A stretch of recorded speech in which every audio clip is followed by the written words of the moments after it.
Hi everybody, welcome to another episode of Old Florida Fly Shop's fly tying tutorial. Today we're going to be working on the Polar Fiber Minnow. This is just a ubiquitous baitfish imitation that covers all kinds of baitfish in all kinds of places. Really, you can use this for freshwater, saltwater. This one in the vise is the small white polar fiber baitfish, and we love using this particular fly locally around here in South Florida for snook on lights at night. We use them for spillway situations to imitate shad for tarpon and snook. I fish them quite extensively as a suspended fly for bass, and really anywhere else you need a baitfish pattern. So let me just talk about the materials real quick that we're going to use. We're going to use a Gamakatsu C14S. This is a glow bug hook, a short shank. We're going to use 006 mono thread.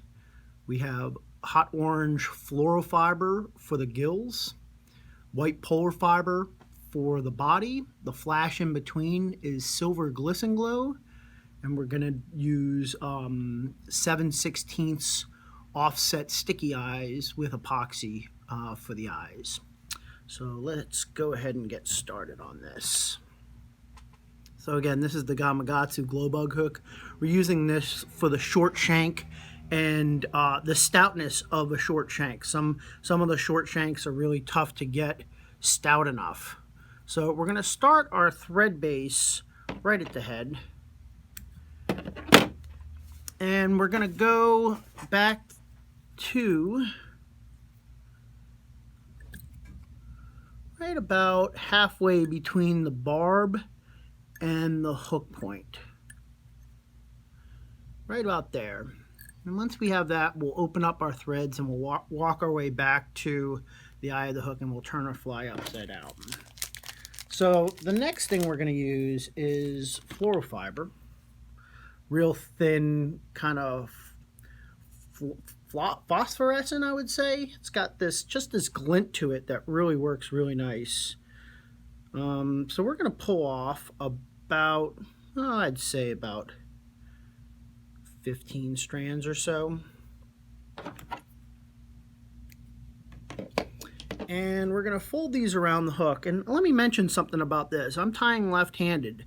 So when I fold these, I'm going to fold them towards me and lift up, and this way my thread binds them down right as I pull down.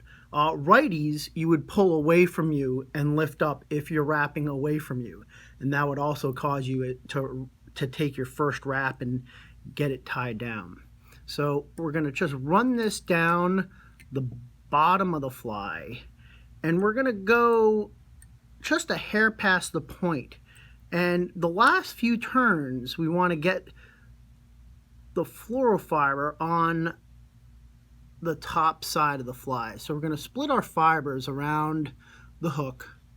We're going to turn this over and we're going to pull all our fibers together. Make sure you get them all. And those last couple 5 turns or so, we're going to just make them right on top. And when pulling up straight so they bind all really tight together. And then when we cut them, we'll cut them about almost the length of the shank. So the next step is the polar fiber. Polar fiber comes on a sheet, okay? And it's this nice soft hair. So it will breathe this way, but it'll also breathe this way, which is really nice. I'm going to show you how to clean this up on the first one, and then I got some others pre-prepped. I would always try to pre-prep at least one of the flies that you're doing. So we're going to just pull a bundle out, and we're going to go ahead and cut that off. And it's okay to cut off more than you need. And we're going to go ahead and clean this up quite a bit. So when we take this bundle, it's going to have a little bit of a thickness at the bottom, and it's going to come to a tip. And I'm going to cut the thickest part out here. scissors here. All right. Once I've got that cut, I want to keep a candle wick kind of shape to it. All right. And in order to achieve that, I have the thickness at the base that I want. I want to go maybe a little bit thinner than this. So once I've determined how thick or thin I want it, I'll go ahead and get the base to the size I want. And that's about it. And now for the length, I'm going to pull at the tips and shorten it up by the tips. So once you have the relative length you want and the base thickness you want, you're almost good to go. All right, so again, a candle wick shape. Now I really want to trim these butts nice and straight. Every time you handle the material and transfer it from hand to hand, your butts will become a little bit off-centered, and you really want that nice clean cut there. So at this point, I'm going to just slide it on. Let me add that wrap again. And I'm going to really hold it real tight to the hook. And I'm going to make one wrap, and I'm kind of going to pull back just a little bit. I'm going to make one more wrap to get it tighter. And I don't want to tie a lot of the butts down. I'm looking to really keep it kind of tilted up. I want it centered on the hook. If you got to go in there and trim a little bit of your butts up, you want as little as possible. And we're really not going over it like most flies. All right, so that's our first step. And we're going to add another piece of polar fiber. In total, we're going to do 4 pieces of polar fiber. So I've got this one all ready. This one, it's very critical to make your polar fiber bundles the same. This one that I had pre-done was a little on the thick side. It's also a little bit on the long side, so we'll go ahead and trim that down. And remember, you got to keep in account the material, how much material is beneath your fingers. So once you have that, I'm going to go ahead one more little pull to shorten that up, and we're going to tie this. It's almost a high tie. We're going to walk down the shank of the hook. And again, we want to clean up the butts. Every time we transfer hands, it seems to affect that. And again, really you want to pinch down and you want to capture that thread with your fingers and tie that butt section down really nice and tight. Sometimes if you don't tie it tight enough, when you start pulling at your fibers, you'll pull some out. That's to be expected. At this point, I'm going to just trim just a little bit up. All right, so the next step is we're going to do the Glisten Glow. This is a real supple flash that has this rib to it. And this really makes for a nice, I like to call it a scale fall. When this flutters in the water, it looks like a damaged fish with damaged scales. So we're going to pull 4 pieces off. And again, we're going to wrap it around the thread. And our first wrap should nail it down to the shank. We're going to start at the head of that last bundle we did, and we'll go all the way to the base, so from here to here. And you want it nice and even in the middle. Make sure that it's even. Also, don't pull on this material very much. This material, if you pull real hard, you can stretch it and kink it quite a bit. All right, so just give a light tug just to straighten it out. And you want it slightly longer than your polar fiber. And we're not going to cut it all in one fell swoop. I want to cut a few pieces and then lengthen it out and cut a few more. This will give a little bit of a taper. I'm going to wet my fingers just to keep everything together. And we're going to fold that back. I'm sorry, not fold it back, but lay it back over the top. And just so it stays out of the way. So we're going to add another bundle of polar fiber at this point. Let's see how this one measures up. This one measures up pretty good. Just cut the butt sections nice and fine. And again, we'll put it in there. Get it real tight to the hook shank. Get these wraps. You're not making a lot of wraps, 4 or 5 wraps at the most. So you want to really apply some pressure and make sure all your material's on top of the hook. We're going to do one more bundle up front here. So 4 bundles all together on the small size. Again, this is a size 4 that we're using, and it's about the size I like for this fly. You can tie them on, you could go up in size on the glow bug hooks. I think those go up to a 2. If you want a bigger polar fiber bait fish, you start running out of length on the polar fiber. So I suggest 2s and under for this particular fly. Short up that again. Again, get it real close to the hook shank. Pinch your thread.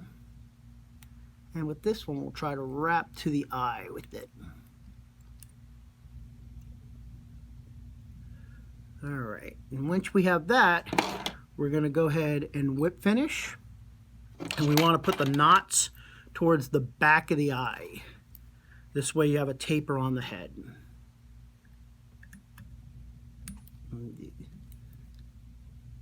Couple whip finishes. And we'll cut off right there. All right, so next step we're gonna do is we're gonna take a comb and just comb everything together. This will give, if you wanna see that side, this will give a nice it'll make everything combine together a little bit more before we put the eye on. All right, so once we have that shape, we're gonna go ahead and use our offset eyes. You can use any sticky eyes you want. I think these offset are what the commercial ones are tied with, and they just work and look really well. So when we stick these on, we're gonna put the small side towards the front of the eye. I'm gonna stick this near side on, and we're gonna stick this on the polar fiber, and we want it to cover the polar fiber. So I'll show you in a sec what I'm doing.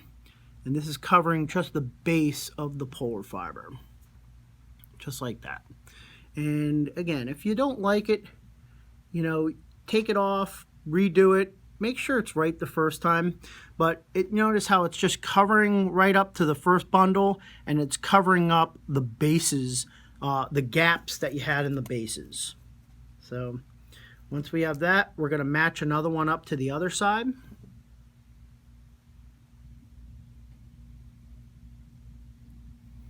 And I just want to make sure they're nice and even on both sides. And you want the base of the eye right at the top of the hook. So once you have that, we're going to just squeeze them together a little bit. Get that fly a bit of flatness. And then the next step is we're going to epoxy over this. So let me go ahead and mix my epoxy up. I chose to use epoxy for this fly over some of the UV resins such as Loon or Clear Cure Goo. I feel like the epoxy gives a little bit more weight to the fly, and also it gives a little bit more hardness to the head. So what I mean by that is that it seems like the epoxy penetrates quite a bit better, and you don't need a lot of epoxy for this head. We're really just doing a light coating, and you only need 2 little dots. And when you mix this epoxy, you want to go ahead and mix it like you're folding it into each other itself. And why you're doing it like this instead of doing a big stir. We do it like this because this will create less air bubbles in the fly, in the head, in the epoxy, and you'll still get the proper mix. So you really want to even the epoxy, And occasionally you'll get a piece of hair stuck in there. Get that out of there. Put it off to the side. That's just gonna make life difficult for you as you're putting the epoxy on. Also, the head, you want to make sure that there's no stray hairs sticking out in the head. That'll also really hurt you when you go to apply the epoxy. So the epoxy, when we're applying this, we really want to only go in one direction. We want to just sweep it towards the rear of the fly. I'll show you why in a minute. Let me just cut one piece out of here. All right, so when you do your epoxy for this fly, I like starting on the bottom, and I'm gonna run the whole length. The bottom, I don't have to go in one direction because there's no real fibers to be dealing with right here. But when you start going over the eye, we really want to go just in one direction. We're going to just cover the eye,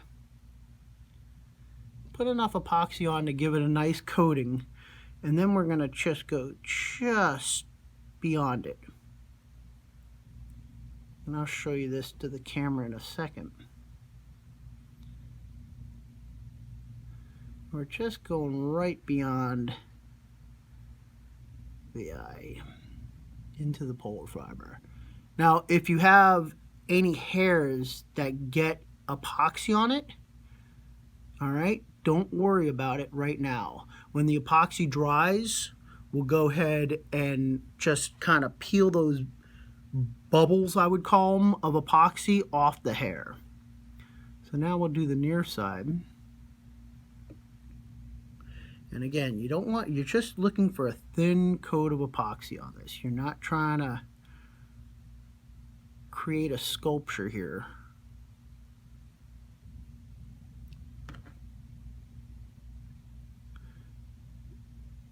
And you're going to just go slightly farther back into the polar fiber. Occasionally, if you have to pull some of your polar fiber back, do it.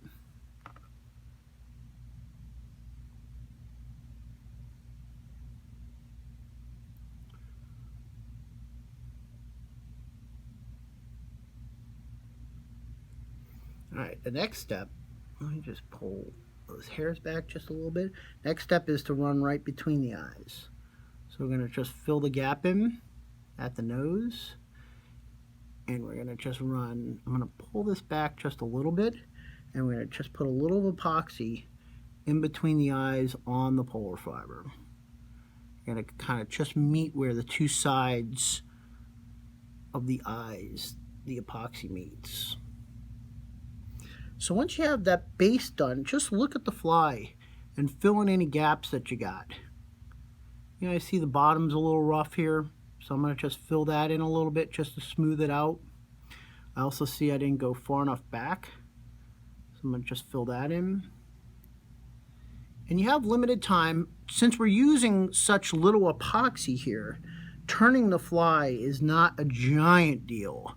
You still have to rotate it, but you don't have to constantly be rotating it right now because of what a thin layer we're using.